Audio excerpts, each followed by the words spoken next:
അടുത്തതിലേക്ക് നമ്മൾ വരയ്ക്കാൻ ഉപയോഗിക്കുന്ന പെൻസിലുകളെ കുറിച്ചാണ് നമ്മൾ പറയാൻ പോകുന്നത്.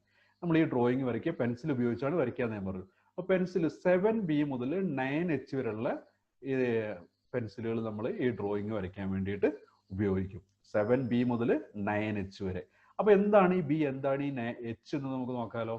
ബി എന്ന് പറഞ്ഞാൽ സോഫ്റ്റ് എന്നാണ്, അല്ലെങ്കിൽ ബ്രൈറ്റ്നസ് ആണ്. ബ്രൈറ്റ്നസ് എന്ന് ഉദ്ദേശിക്കുന്നതാണ് ബി എന്ന് പറയുന്നത്.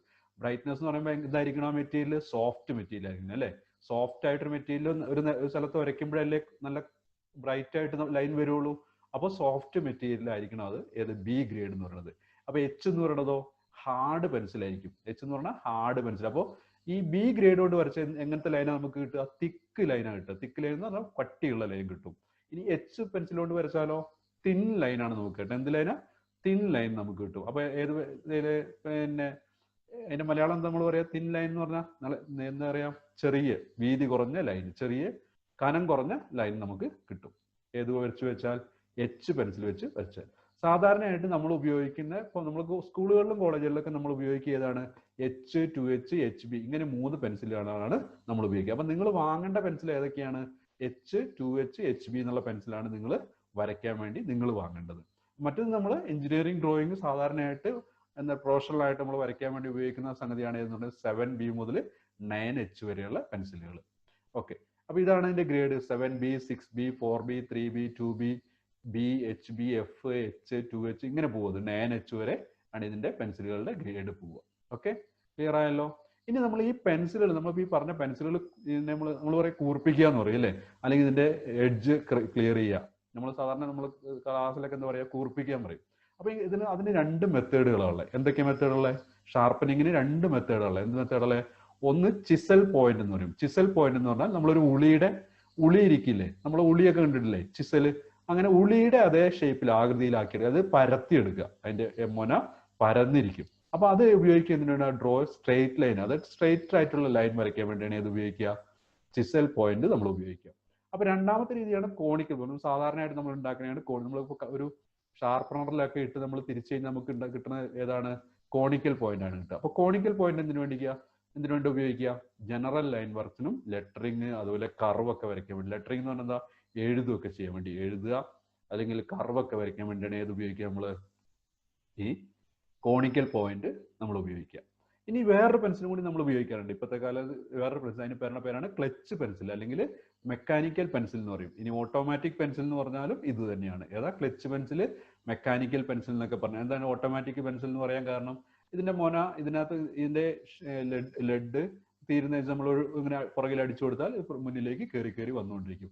ഇതിന്റെ സൈസ് നമ്മൾ പറയാ ഇതിന്റെ ലെഡിന്റെ ഡയമീറ്റർ ആണ്. ലെഡിന്റെ ഡയമീറ്റർ വെച്ചിട്ടാണ് ഇതിന്റെ സൈസ് നമ്മൾ പറയുക. അത് 0.3, 0.5, 0.7, 0.9 mm ഇതിന്റെ ലെഡ് ഡയമീറ്റർ ഉള്ള പെൻസിലുകൾ നമുക്ക് അവൈലബിൾ ആണ്. ഓക്കെ, ഇനി അടുത്തൊരു സാധനമാണ് നമുക്ക് പഠിക്കാനുള്ളതാണ് ടി സ്കെയിൽ എന്ന് പറഞ്ഞാൽ. ടി സ്കെയിൽ ഞാൻ നേരത്തെ ബോർഡ് പറഞ്ഞപ്പോൾ നിങ്ങളോട് ഞാൻ പറഞ്ഞിരുന്നു അല്ലേ? എന്താ പറഞ്ഞത്? ഒരു ബോഡി എഡ്ജിന്റെ കാര്യം പറഞ്ഞില്ലേ, ഒരു വർക്കിംഗ് എഡ്ജ്. ഇതാണ് ആ എഡ്ജ്. അപ്പൊ എന്തിനായിരിക്കും ഈ ടി സ്കെയിൽ എന്ന് പറയുന്നത്? നമുക്ക് ഹൊറിസോണ്ടൽ ആയിട്ട് ലൈനുകൾ വരയ്ക്കാൻ വേണ്ടിയിട്ട്, ഒരു ഷീറ്റിൽ ഹൊറിസോണ്ടൽ ആയിട്ട് ലൈനുകൾ വരയ്ക്കാൻ വേണ്ടി ഉപയോഗിക്കുന്നതാണ് ഏതെന്ന് പറയുന്നത്? ഈ എഡ്ജിൽ കൂടി നമ്മൾ വരച്ച് കഴിഞ്ഞാൽ നമുക്ക് എന്ത് ലൈനെ കിട്ടുള്ളൂ? ഹൊറിസോണ്ടൽ. അപ്പൊ ഇതെങ്ങനെ ഉപയോഗിക്കുക? ടി സ്കെയിൽ എന്ന് പറഞ്ഞു കഴിഞ്ഞാൽ ഒരു ബ്ലേഡ് ഉണ്ടാവും, ഒരു സ്റ്റോക്ക് ഉണ്ടാവും. അപ്പൊ ഇതിന് പറയണം, ഈ നീല ഭാഗത്തിന് പറയണ സ്റ്റോക്ക്, ഇതിന് പറയണ ബ്ലേഡ് എന്ന് പറയും. ഈ സ്റ്റോക്ക് ഈ എബോണി എഡ്ജ് കൂടെ ചേർത്ത് പിടിച്ചുകൊണ്ട് മുകളിലേക്കോ താഴേക്കോ നിരക്കി കഴിഞ്ഞാൽ നമുക്ക് എന്ത് കിട്ടും? ഈ എഡ്ജിന് ഈ എഡ്ജിൽ നമുക്ക് എന്ത് ചെയ്യാൻ പറ്റും? നീക്കി കഴിഞ്ഞാൽ ഇവിടെ നമുക്ക് എന്ത് ചെയ്യാൻ പറ്റും?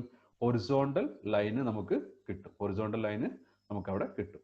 ഓക്കെ, അപ്പൊ അതിനെ ഉപയോഗിക്കുന്നതാണ് ഇതിന് ടി സ്കെയിൽ എന്ന് പറയുന്നത്. അപ്പൊ ഈ എഡ്ജിന് പറഞ്ഞ പേരാണ് വർക്കിംഗ് എഡ്ജ്, അല്ലെങ്കിൽ എന്തെന്ന് പറയും? എബോണി എഡ്ജ് എന്ന് പറയും. ഈ 2 പേരിലാണ് അറിയപ്പെടുന്നത്. ഇതാണ് ടി സ്കെയിൽ എന്ന് പറയുന്നത്. വർക്കിംഗ് എഡ്ജ് ഉണ്ട്. ഇനി സ്ക്രൂ, ഇതൊരു വാഷർ വെച്ചിട്ട് നമ്മൾ ഇതിന്റെ ഡിഗ്രി എന്ന് പറഞ്ഞാൽ 90 ഡിഗ്രിയിലായിരിക്കും ഇതിനുണ്ടാവുക. ഓക്കെ, അപ്പൊ ആ എഡ്ജിന് പെർപെൻഡിക്കുലർ ആയിട്ടാണ് നമുക്ക് എന്ത് കിട്ടുക? നമുക്ക് ആ ലൈൻ നമുക്ക് വരയ്ക്കാൻ പറ്റും. ഇനി അതിന്റെ കൂടെ തന്നെ നമ്മളിവിടെ പറഞ്ഞു, നമ്മൾ ഇതിന്റെ കൂടെ തന്നെ ഈ സെറ്റ് സ്ക്വയർ കാര്യങ്ങളൊക്കെ നമ്മളിപ്പോൾ ഇനി പഠിക്കാൻ പോകും. സെറ്റ് സ്ക്വയർ ഒക്കെ വെച്ച് നമുക്ക് ആംഗിളുകൾ, പല രീതിയിലുള്ള ആംഗിളുകളൊക്കെ നമുക്ക് ലൈൻ വരയ്ക്കാൻ വേണ്ടി ഇത് ഉപയോഗിച്ച്, ഇതും ഈ സെറ്റ് സ്ക്വയറും കൂടി കമ്പൈൻ ചെയ്ത് ഉപയോഗിച്ചിട്ട് നമുക്ക് ഉപയോഗിക്കാൻ പറ്റും. ഈ സെറ്റ് സ്ക്വയറിനെ കുറിച്ച് നമ്മൾ പഠിക്കുന്നത്. സെറ്റ് സ്ക്വയർ നമ്മൾ സാധാരണയായിട്ട് ഒരു ആംഗിളിൽ ലൈൻ വരയ്ക്കാൻ വേണ്ടിയാണ് നമ്മൾ ഇത് ഉപയോഗിക്കുക.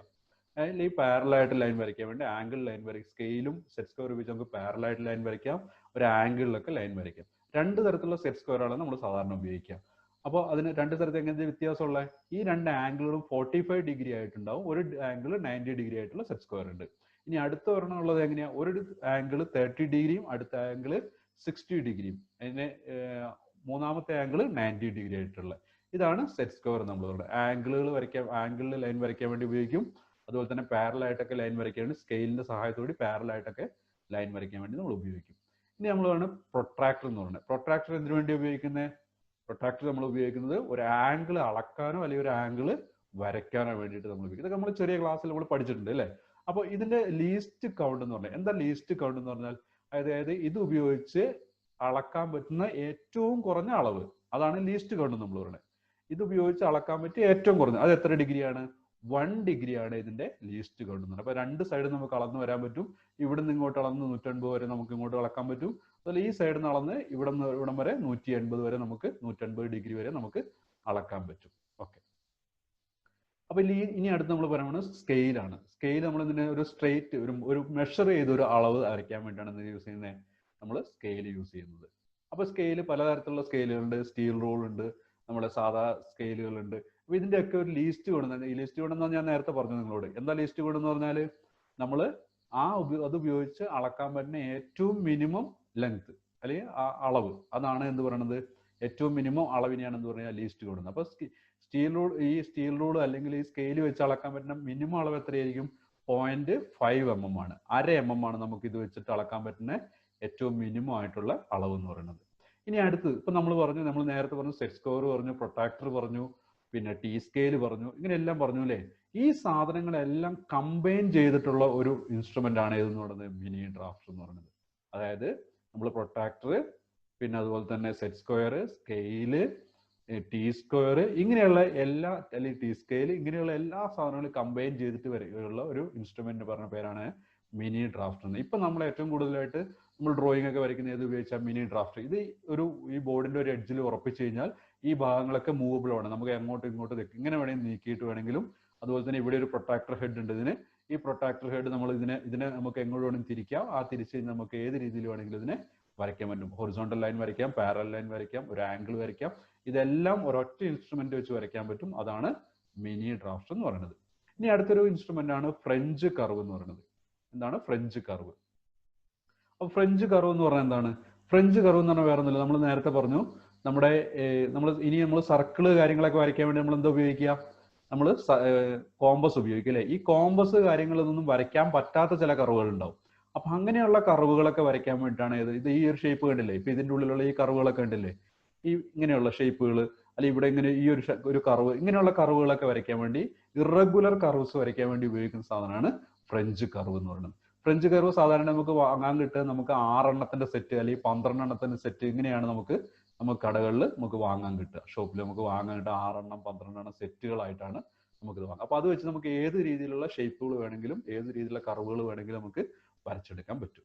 ഇനി നമ്മൾ കോമ്പസ് നമ്മൾ പറഞ്ഞു. കോമ്പസ് എന്തിനാ ഉപയോഗിക്കുക? ആർക്ക് വരയ്ക്കാനോ. എന്താ ആർക്ക് എന്ന് പറഞ്ഞാൽ ഒരു വൃത്തത്തിന്റെ ഒരു ഭാഗം അല്ലെ, ഒരു പോർഷനാണ് നമ്മൾ ആർക്ക് എന്ന് പറയുക. ആർക്ക് വരയ്ക്കാനോ അല്ലെങ്കിൽ വൃത്തം വരയ്ക്കാനൊക്കെ അല്ലെങ്കിൽ സർക്കിൾ വരയ്ക്കാനോ ഏത് ഉപയോഗിക്കുന്ന കോമ്പസ് ഉപയോഗിക്കാം. ഇനി ഇത് ഈ റോളർ സ്കെയിൽ എന്ന് പറഞ്ഞാൽ വേറെ ഒന്നുമില്ല, ഇതൊരു റോളറാണ്. ഇപ്പൊ നമുക്കൊരു പാരൽ ലൈനൊക്കെ ഈസി ആയിട്ട് വരയ്ക്കാൻ വേണ്ടി റോളർ സ്കെയിൽ വെച്ച് പറ്റും. മറ്റുള്ള ലൈനുകളും വരയ്ക്കാൻ പറ്റും. ഇതിനകത്തൊരു പ്രൊട്രാക്ടർ ഹെഡും കൂടി ഇതിനകത്ത് ഉൾപ്പെടുത്തിയിട്ടുണ്ട്. അപ്പൊ അങ്ങനെയുള്ള സാധനങ്ങൾ കുറച്ചുകൂടെ ഈസി ആയിട്ട് നമുക്ക് പെട്ടെന്ന് വരയ്ക്കാൻ വേണ്ടിയാണ്, റഫ് ആയിട്ടൊക്കെ വരയ്ക്കാൻ ഏത് ഉപയോഗിക്കാം? റോളർ സ്കെയിൽ ഉപയോഗിക്കാം. ഇനി ഇറേസർ, നമുക്കൊരു അൺവാണ്ടഡ്, അതായത് വേണ്ടാത്ത ഒരു ഭാഗം നമ്മൾ വരച്ച് തെറ്റിപ്പോയി അല്ലെങ്കിൽ നമുക്ക് ആ ഭാഗം വേണ്ടെങ്കിൽ അത് റിമൂവ് ചെയ്യാൻ അല്ലെങ്കിൽ ഇറേസ് ചെയ്ത് കളയാൻ വേണ്ടി എന്ത് ഉപയോഗിക്കാം? ഇറേസർ നമുക്ക് ഉപയോഗിക്കാം. അപ്പൊ ഇത്രയാണ് എഞ്ചിനീയറിംഗ് ഡ്രോയിങ് വരയ്ക്കാനുള്ള ഇൻസ്ട്രുമെന്റ്സ്. നമുക്ക് പ്രധാനമായിട്ടുള്ള ഇൻസ്ട്രുമെന്റ്സ് ഇതൊക്കെയാണ്. അപ്പൊ ഇതിനകത്ത് എന്തെങ്കിലും സംശയങ്ങളൊക്കെ ഉണ്ടെങ്കിൽ നിങ്ങൾക്ക് എന്നോട് ചോദിക്കാം. അപ്പോൾ ഇനി അടുത്തൊരു ക്ലാസ്സിൽ വീണ്ടും അടുത്തൊരു ഭാഗമായിട്ട് കാണുന്നത് വരെ എല്ലാവർക്കും നന്ദി. എല്ലാവരും സേഫ് ആയിട്ടിരിക്കുക. Thank you.